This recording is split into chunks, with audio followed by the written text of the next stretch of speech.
Crisis in Corrections series, we speak with that former prisoner who is now paralyzed after the attack. I-Team investigator Adam Walser has uncovered while the state has paid out more than $4.5 million of your tax money to settle this case, the officers have yet to face any criminal charges nearly 3 years later. I never get out. Cheryl Weimar appreciates the little things. A few minutes of fresh air in a park away from her nursing home. Hi. Hey, Cheryl, we're glad you're well. Well, I'm glad to be here. I know you've had a rough go of it the last few months. This was our fourth planned interview. The others were canceled when the 53-year-old's fragile health failed.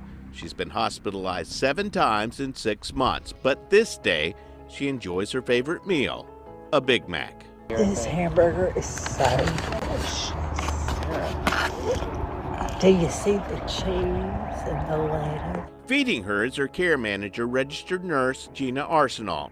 All she can do is lay in her bed, lay in her chair. She's highly dependent for any task. Brushing her teeth, combing her hair, getting a shower. All right, where do you want her to be?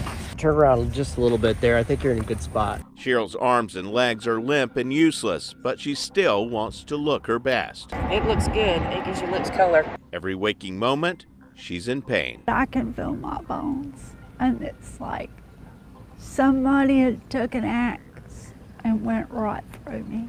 Yet Cheryl believes Florida's prison system is far more broken than her body. When I woke up in that ICU, knowing that I was paralyzed from the neck down, I didn't see me making it. Here we go, before sunrise. We traveled more than 400 miles to visit Cheryl in Fort Walton Beach, at one of the few places in Florida that can provide for her extensive needs and accepts convicted felons. She had one of the worst upbringings I've ever seen of any of my clients. Attorney Ryan Andrews represented Cheryl in her civil lawsuit against the Florida Department of Corrections.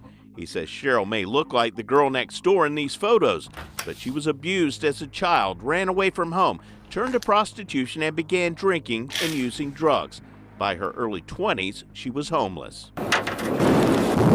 She was living under a bridge after Hurricane Andrew and gave birth on all fours under an overpass. Cheryl was arrested for petty crimes over the next 2 decades.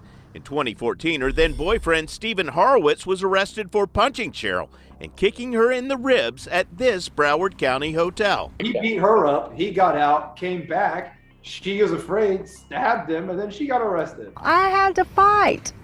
I had to do the best I could to get out of the situation. And he nearly killed you, right? He nearly killed me. In 2015, Cheryl was convicted of domestic violence for stabbing Horowitz with a steak knife and sentenced to 7 years at Lowell Correctional Institution in Ocala, where Gina previously worked as a nurse. What was it like at Lowell? It's horrific. People are treated like dogs. On August 21st, 2019, Cheryl was assigned to clean toilets, but she says she was in pain from a hip injury. I did about 7 toilets and I realized I couldn't do anymore. So I got down to the 8th one and I said, I can't do it. That's when she says Correction Officer Ryan Dion and Lieutenant Keith Turner handcuffed her, then attacked her in front of more than a dozen witnesses. The lieutenant come running up in the back with his steel-toed boot and put it right through my spine. I mean, I went to my knees.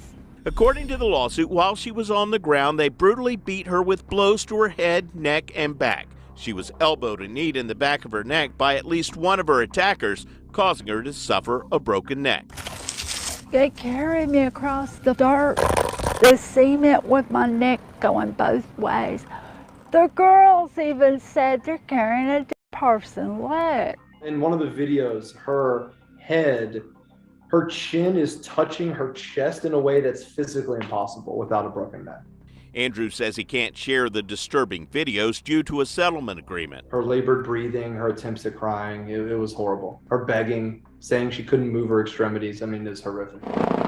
Airlifted to a hospital, Cheryl underwent multiple surgeries and months of treatment. Initially, the guards accused of assaulting her remained on the job despite their questionable past. Everybody covers everybody's back. And so you keep those bad apples? Yeah, and you just sweep it under the rug and go on about your business. Both Dion and Turner had records of violence toward women and girls. The lawsuit says Dion was arrested in 2013 for beating his then girlfriend, as well as biting her neck and head area. The charges were dropped when his victim wouldn't testify.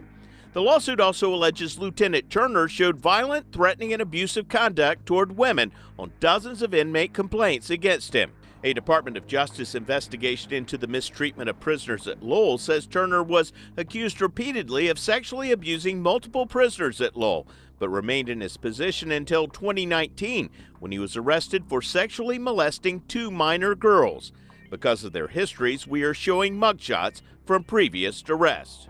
They could have terminated one of the individuals we sued for any of 10 different things that he had complaints against him for.